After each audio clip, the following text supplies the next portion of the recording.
This episode is brought to you by Indeed. You're ready to move your business forward, but first, you need to find the right team. Start your search with Indeed Sponsored Jobs. It can help you reach qualified candidates fast, ensuring your listing is the first one they see.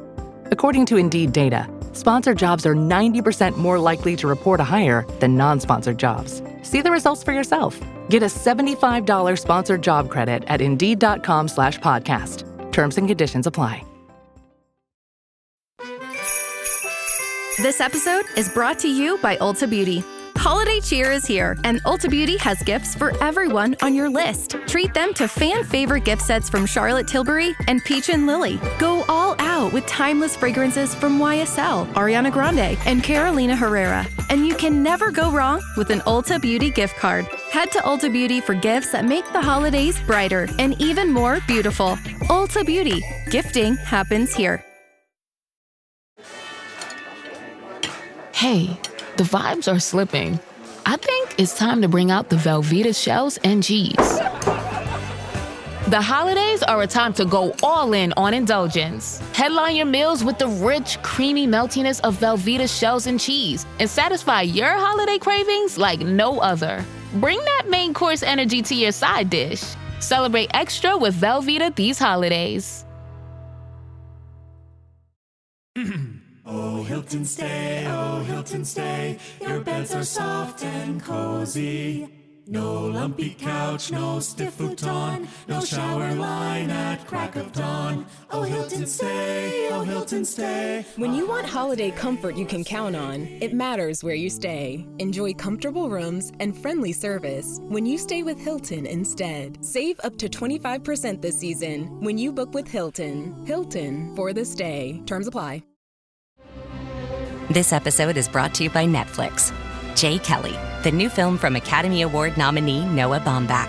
George Clooney stars as an actor confronting his past and present on a journey of self-discovery, alongside Adam Sandler as his devoted manager. Critics are calling it a declaration of love to the chaotic art of filmmaking, with the Wall Street Journal praising it as a transcendent comedy drama. Watch Jay Kelly December 5th, only on Netflix.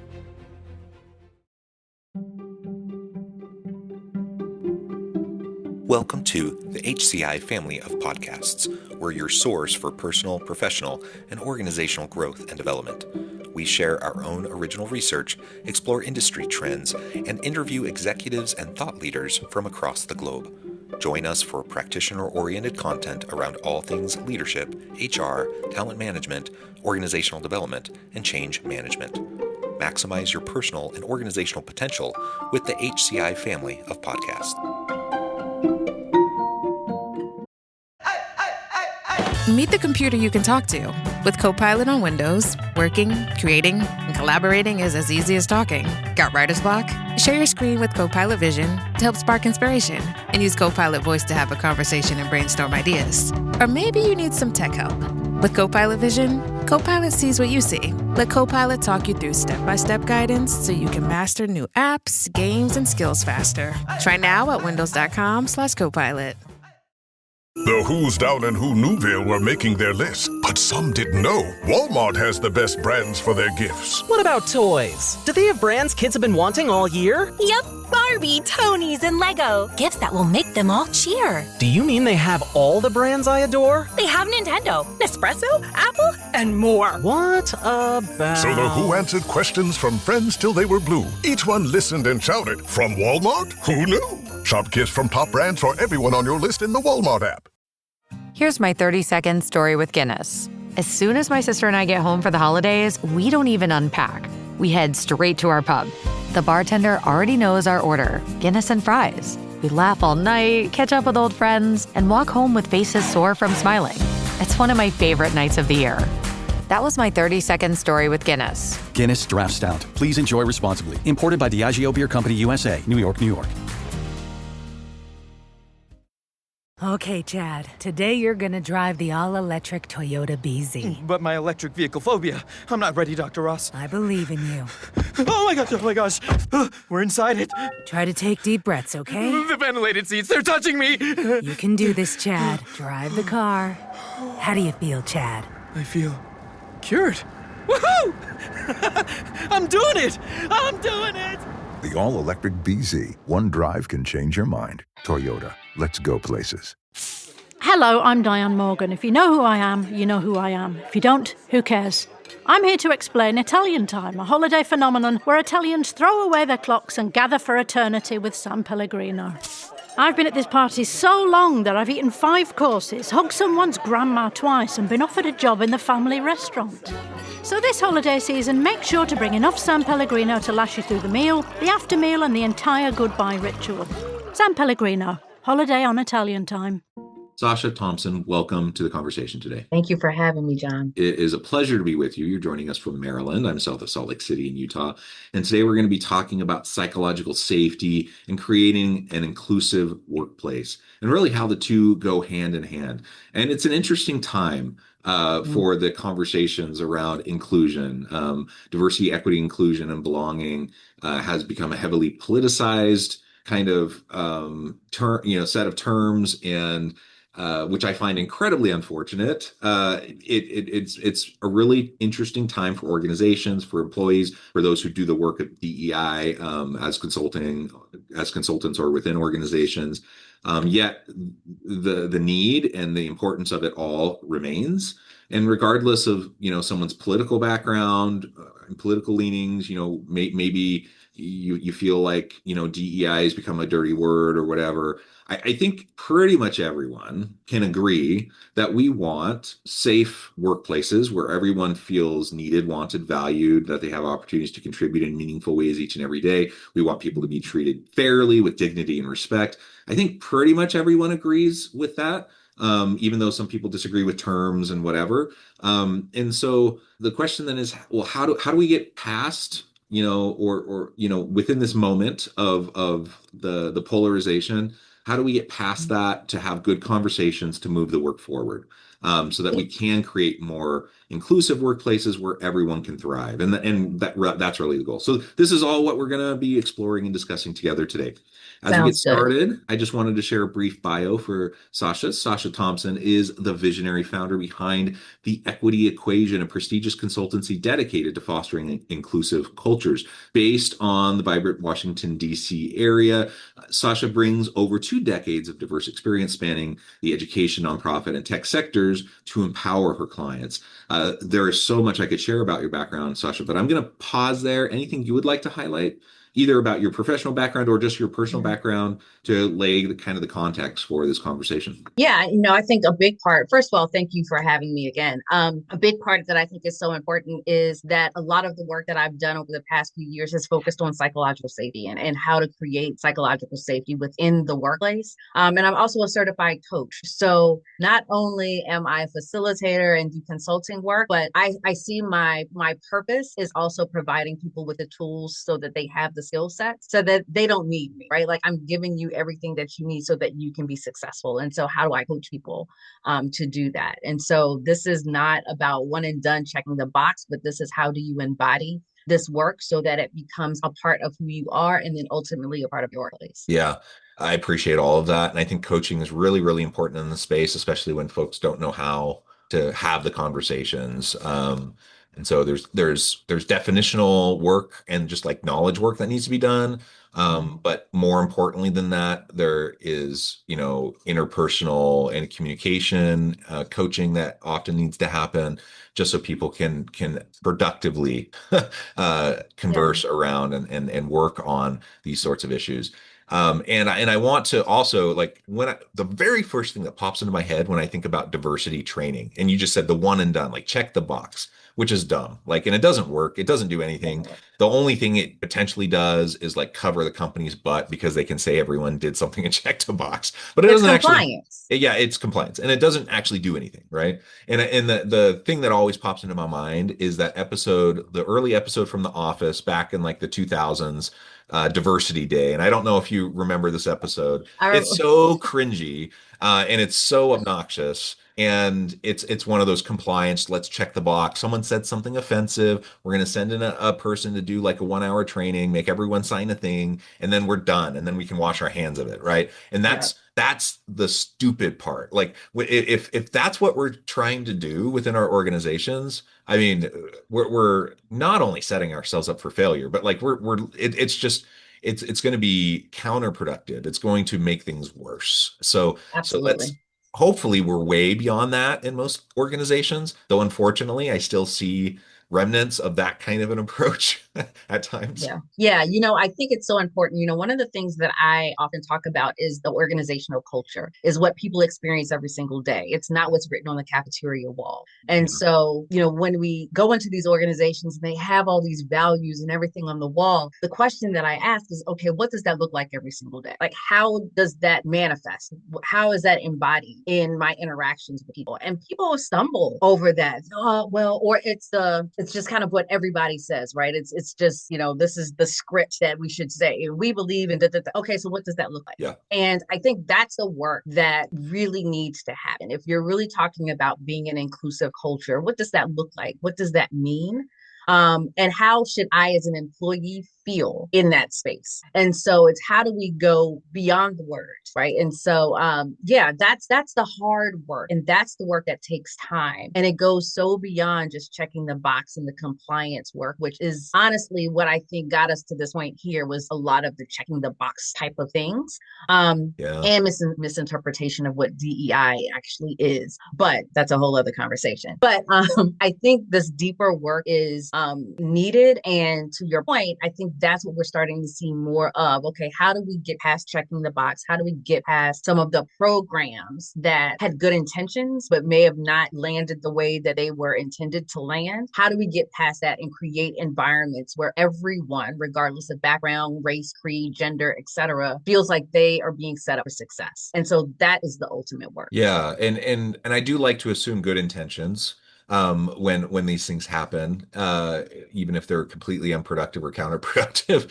But the reality is, you're right. Like they don't particularly work. And there's been different waves, like pendulum swing, right? And there's been different waves over time of how this whole field and the work has developed. But I think a big inflection point was the George Floyd murder back in 2020. And it was so everywhere, and just the horrific video, and all of a sudden, like almost every organization felt the pressure to put out a statement, and to do something for their people to demonstrate that, hey, we see you, we value you, this is not okay, etc. Right?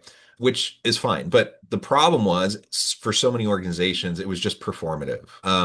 And they said nice things. Maybe they put a nice thing on the wall, send a nice email, whatever.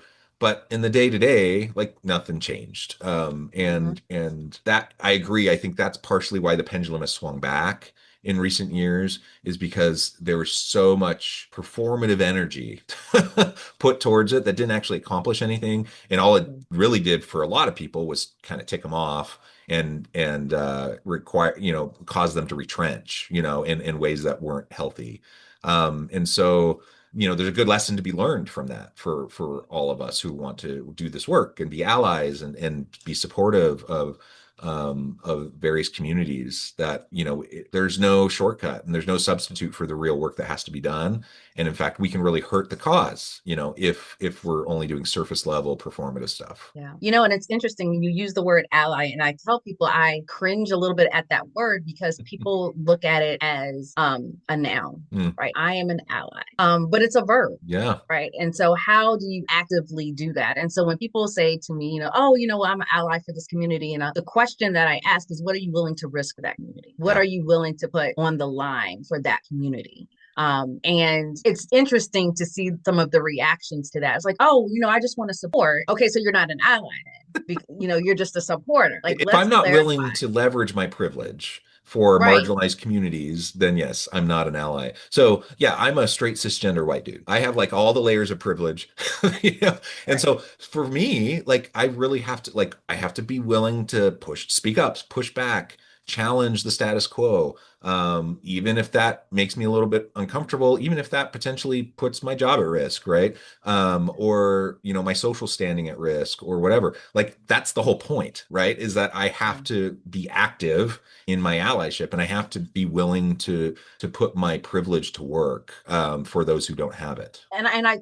appreciate that. And I think something that is often missing in that conversation is everybody can be an ally to someone else. Yeah. Right. And so even though as a Black woman in this this country, I have lots of areas that I don't have privilege, but I'm able-bodied, right? I'm cisgender. And so I often talk about when I worked in corporate, being on a team, talking about a website. And the question that I asked was, will a screen reader be able to be utilized for it? And they're looking at me like I'm crazy. Like, why would we need a screen reader? I'm like, because it's a website about inclusion, I think you may want to have something that, if people have visual impairments, they'd be able to read what's on the screen. I was the only person thinking about that in that conversation, right? And so it's not always about race and gender, but it's often thinking about how other people that aren't in the room are being thought about, or at least you can pause the conversation so that you're being more inclusive of others. And so I think that part of the reason why we're also here too it has made, quote unquote, all white cisgendered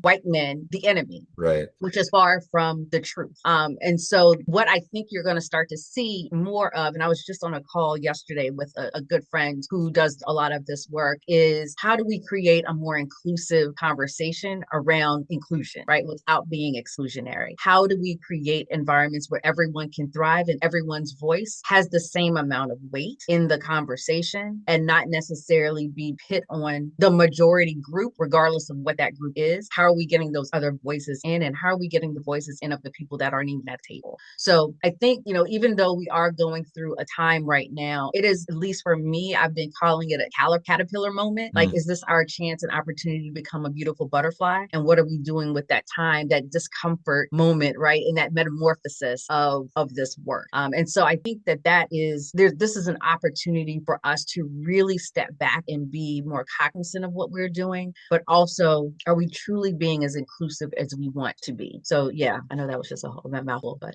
Absolutely. And I think we've been kind of unpacking different components of inclusion and DEI work, and I just want to reiterate what you just said, that inclusion is an inclusive term, like, obviously, right?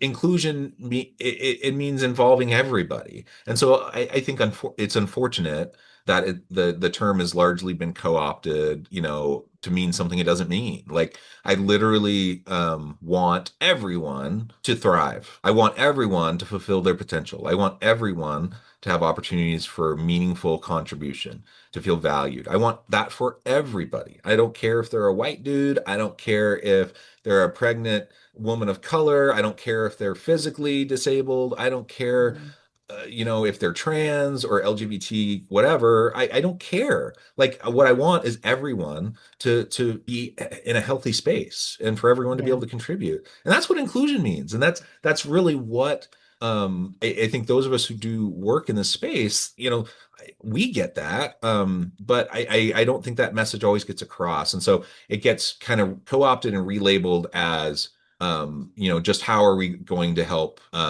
people of color or LGBT or whatever. And yes, there may be disadvantaged communities that need some attention, and we need to check our biases, and we need to make sure that we're having those conversations. But literally, it's like a rising tide lifts all ships. Like, we want everyone to thrive, but that also means that, like, if, as a white cisgendered able-bodied dude, like, if I'm only positioning myself in my opportunity within, like, the perspective of privilege, and I want to maintain that privilege, and if there's any equalization of privilege, then that means I'm being hurt or harmed, which is a common perspective, I think, then that's incredibly problematic. And I can't raise my identity, my group, unless I can help raise everyone around me. Like, if people are disadvantaged, then that hurts everybody. And it helps everyone when everyone has equal opportunity. I think you're speaking to the real fight here. The challenge that we are facing is about equity, right? And there's equity versus equality. And so there's this misunderstanding that equity equals unfairness. And I use the analogy of children, right? So I have bonus boys that are 18 years old, twins, very different personalities. Mm-hmm. And so they need different things. Certain things that that I will say to one, I may not have to say to the other. Right. And it's not that I don't love them anymore. I want them both to be successful, but they don't need the same things. And so we have to think about it in a similar way, that everybody doesn't need the same thing in order to be successful. And so, and what that looks like for me may be different than what you need, or it may look exactly the same, and we have very different backgrounds. And so we have to get out of this mindset of what fairness is and everybody gets the same thing. Everybody doesn't need the same thing. And so I really think the same thing. we don't want the same thing, right? And so the fight here is really about equity. And that's part of the reason why I named my company the Equity Equation. Like, it is, what do people need in order to be successful? What do people need? What barriers need to be removed, or what support needs to be provided in order for people to be successful? And so that's what this work is all about. And so the more we can start to think about it from those terms and understand that this is about getting people to that across the line of success versus I just want everything to be fair. Life's not fair, right? And we're seeing that. And so this battle that we are seeing play out right now is this fight for continuing to have privileges for those that may or may not need privileges. And so it'll be an interesting next few years to see how all of this plays out. But yeah, I think that's the battle. And so organizations really need to understand that in order for them to create these environments where people feel like they can thrive and they feel valued and seen and connected, they have to understand what equity looks like within those organizations as well. Yeah, very well said. I think a real key component to all of this, especially given the complexity, like in the politically charged, polarized nature of so many of these conversations currently, which is incredibly unfortunate, but it's the reality, is that you know, for leaders to navigate this at this moment requires, I think, a pretty high level of emotional intelligence.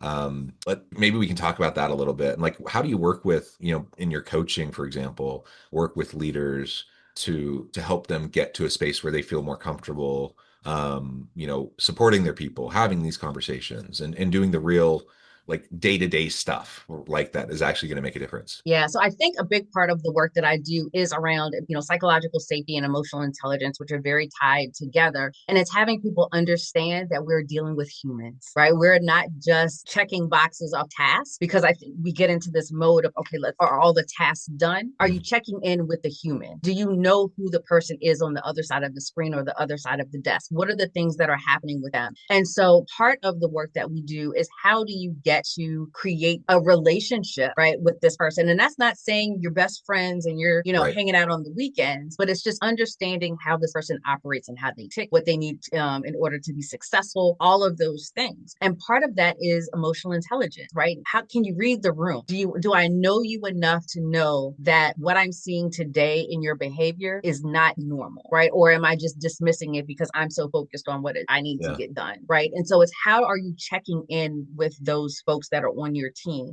What are the things that motivate them, right? Do you know that? Some people are motivated by tasks. Some people are motivated by, give me a stretch goal, right? And I will get there and go beyond. Do you know those things? And so that's what I'm actually helping leaders figure out right now. About 4 or 5 years ago, there was an organization called the Maslow Research Center, and they did some work around like what employees want out of the workplace in the post-pandemic workplace. And the two things that actually stood out for me kind of in level 3, which is what they want from leadership, is they want leaders that are mentors and leaders that are coaches. Yeah. They don't want leaders that are taskmasters, right? So they want someone that is going to help guide them, ask them the right questions. And corporate America, I'll say corporate America is great at mentorship, sucks at coaching, right? Absolutely sucks at coaching. Can you talk to that for just a moment? Like, in your mind, what's the difference? Because I agree. I completely agree. And I've raised this issue with folks, and then they're like, what do you mean? Mentoring and coaching is the same thing. And I'm like, no. No. So a mentor is someone who's been kind of in your shoes that can help give you some guidance on, you know, I would approach it this way, or they can open doors for you to opportunities, right? They're kind of speaking for you when you're not in the room. It's a very different role. A coach is not going to tell you anything. A coach is going to ask questions, right? And so the coach is going to help guide you through those questions. questions, never tell you which path to take. And so I was actually working with a client yesterday, coaching a client yesterday, and he was, telling me about a situation. And I said, okay, so now that you know what you know, how would you approach this differently? And he had to sit back and think about it. And as a coach, I'm not telling him what to think or what to believe. I'm having him think through that process, right? And so now I'm in this process of having to teach him how to ask the right questions of the folks on his team. Because again, we're very much in this mentor role or this teacher role of if I say this, you do this, right? Or this is how I would do it, just go ahead and do it. Rather than empowering employees to feel like, okay, so understanding everything that you know, what is the best way that you approach it? What are the top 2 ways that you would approach this, right? What is your gut telling you? Having those conversations. And it leads to you also figuring out how well that person thinks. Like there may be some misinformation that they may have that you can help guide them with. It's a very different seat that you're sitting in and helping them with their professional development. So that's kind of how I look at coaching is I'm a guide that's going to be by your side. I'm not going to tell you which path to take. And a mentor will help you figure out that. Yeah. Yeah. And asking the right questions. I mean, that may sound easy and obvious, but like that's hard. It is very hard. Learning to ask the right questions is a real challenge. And that's why a coach can be so valuable is because they, if they're in tune, they can hear what you're saying, ask questions, ask follow-up questions, and encourage you to think about things maybe in a different way than you had previously, stuff like that, all of which can be super helpful. But ultimately, I'm not directing anything and I'm not telling you what to do. I'm not giving you the answer.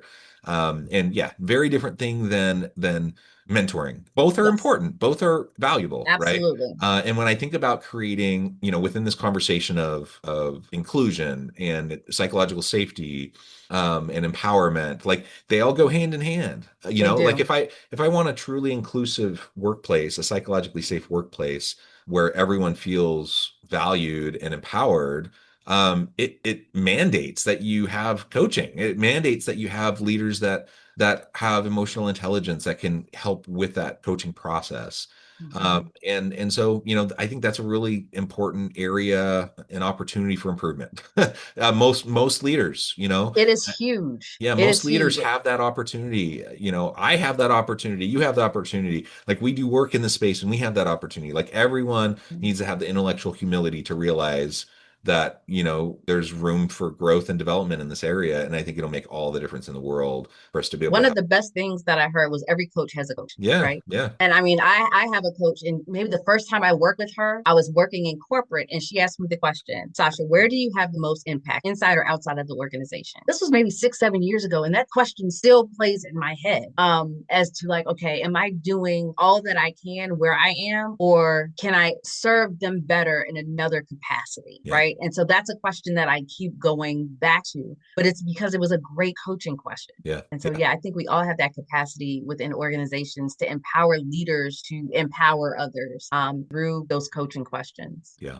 Sacha, this has just been a fantastic conversation. We could go on and on. I do note the time. I need to let you go. But before we wrap things up for today, I just wanted to give you a chance to share with the audience how they can connect with you, find out more about your work, and then give us the final word for today. Yeah, absolutely.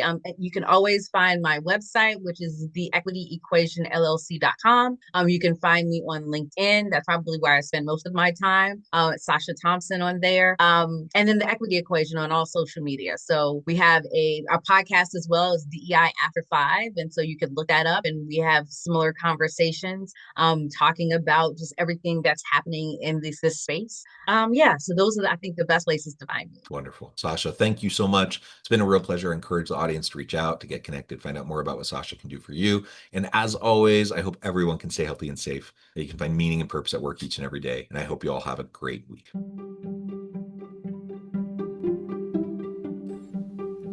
Thanks for joining us for this episode of the podcast. We hope you stay healthy and safe, and please join us again soon.